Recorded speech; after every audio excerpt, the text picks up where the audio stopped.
Good morning, everyone. It's Tuesday, December 7th. Today is the anniversary of 80th anniversary of Pearl Harbor Day.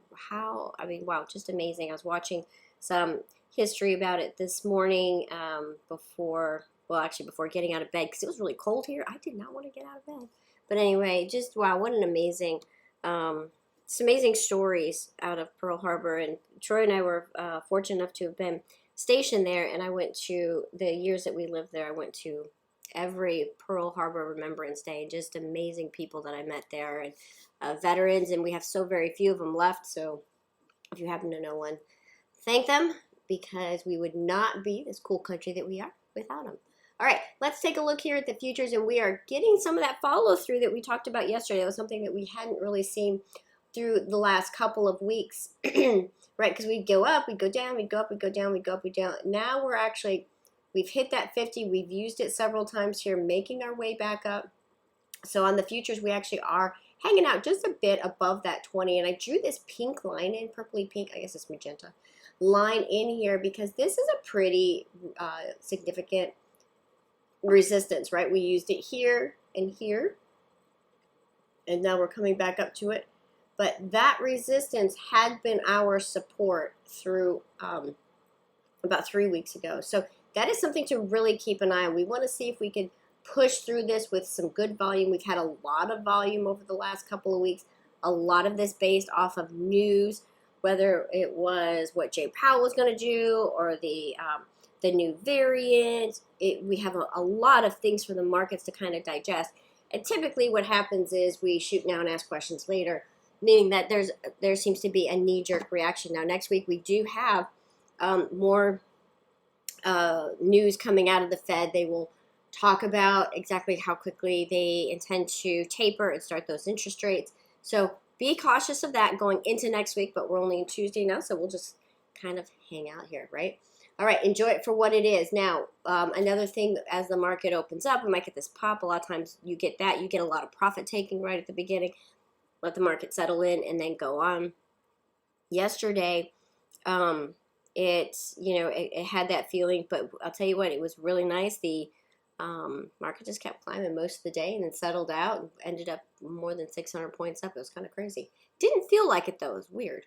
But we will watch this. We now have also a beautiful squeeze of the 3 and 8, and that's actually the 34 EMA inside there. That's the dashed line. And like I said, we're pushing up above the 20. So that's what we want to do. We want to make sure that we can hold up above that 20, make the nice little stair step, push through that resistance, and see if we can continue on. Maybe just kind of hang out and consolidate would be very nice for a little bit. All right, so that's the futures. What else is helping the futures here? A little bit of Bitcoin. Bitcoin hit pushed down through that 200 yesterday, and then it was hanging out right at that 200 for quite a while before pushing up. Now we're coming up here on the futures. We have filled the gap. We have. We filled the gap here on Bitcoin. Lots of room to make up here. Probably a nice time to buy into some of those Bitcoin miners and things like that. Definitely for day trades. If it closes high end, I would consider swinging in some of those. All right, let's talk about tech. Because yesterday we noticed several tech names doing just this. Big long tail, push up, really a good fight. And so this is why I have two different volumes on the bottom, right? So this candle, all red, because it was still a red volume day. We did not close above the previous day's high. But what's interesting is inside all of that buying and selling is down here on the shared buying and selling. You can see how much of that was actually buying versus selling. Kind of changes the picture a bit. A lot of buying to push us up here, and looking for continuation on a lot of these chips, whether it is NVIDIA, AMD, or Mu. All of these are setting up nicely. Mu was relatively quite strong yesterday, so definitely keep an eye on that. It has earnings coming up, so a nice little catalyst coming up. In Mu, I'm actually looking at the January 85s. I do know that those earnings are coming up, but still taking the January 85s on this. I like this. Anything over the close or over the 8 EMA there in Mu, and this morning it's actually gapping up. So when things gap up, kind of pick your make your plan before the market even starts. Are you going to enter on an ORB? Great. What time frame of an ORB? You know, have that plan. Or are you waiting for a moving average crossover? Are you waiting maybe for an inside candle or a breakthrough, a pivot? Know that plan before the market opens, and that way it takes all the stress away. You're not all of a sudden trying to figure out which one to use and then chasing price action. Okay, make sure to have that plan. Write it down on some paper right next to you, or however you log or journal. Journaling is important just for these reasons. And then if you stick to it, and if you don't, journal that too. All right, so Mew, and my other favorite was NVIDIA. I actually really liked NVIDIA yesterday, but didn't really care for how expensive the options were. They are typically pretty expensive. But without knowing if we were going to get follow through, I decided to not risk it. I know a few of you did hop in as when we talked about it. But again, beautiful tail, nice open window candle, and pushing higher. Again, all that nice buying volume. NVIDIA, I would watch the 315s and the 320s. So the 320 is a little bit more out of the money. But if you look at the volume, there is a lot of volume sitting there in NVIDIA on those 320s. So that is why I took a look at it. Okay, can't talk about tech and not talk about Apple, can we? Apple, what a crazy ride. Yesterday looked like we talked about this, and I said, well, this looks like it could be a potential reversal trend because we didn't break up against highs, but I like the open window candle, and we actually closed above our previous couple of days highs, and you can see right at resistance. So still like this, and I will continue to like it here. I like the 165s and the 170s, probably leaning a little bit more toward the 170s here in January in Apple. All right, moving on, we talked about several of these actually really close to the close yesterday. CRM, Salesforce, again, came smacked on earnings, settled out here, consolidated for a little bit, now looking for that push up. Had some news yesterday, and typically they do well in the fourth quarter. Take a look at CRM at the 260s are the ones I like on that. Roblox, because who doesn't like playing games? Roblox had some news with Apple, and Apple digested it very quickly and continued on without a hitch. Like this, again, a beautiful reversal working, now looking for the continued recovery. Anything over the 20. This one also is in that CNBC Next Gen 50 portfolio here. So Roblox, like that one over the 120, and I like the 120 calls in January on that. We talked about Mew, like that one, and then yesterday we also talked about Microsoft. Really like the look. It was pretty quiet and just kept watching it. Beautiful inside candle. I would play off the inside candle, so anything over yesterday's high looks to probably gap up, along with a lot of names here.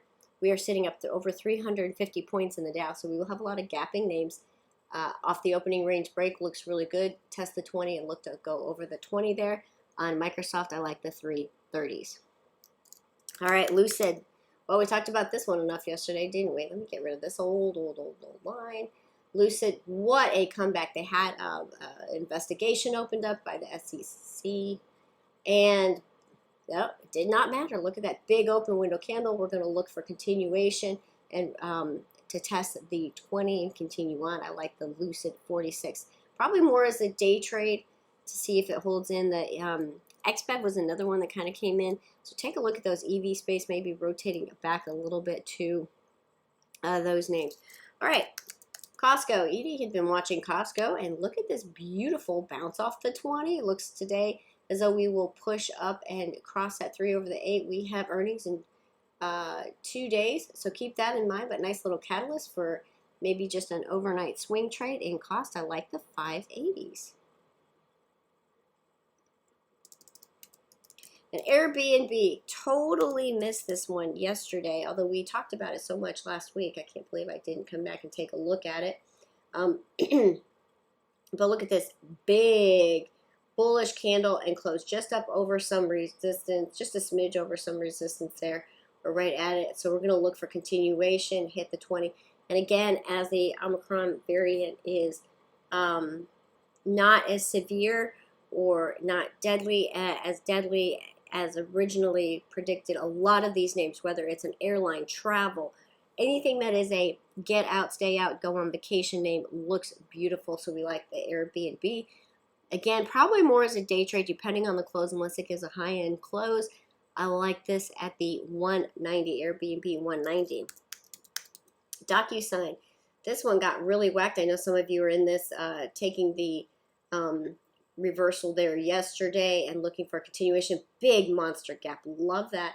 So going into Docu, if we get that continuation and it holds today, I like the look of the Docu 150s. And lastly, I can't get out of here without talking about Tesla. So I did hear the comments from Elon Musk overnight about China and about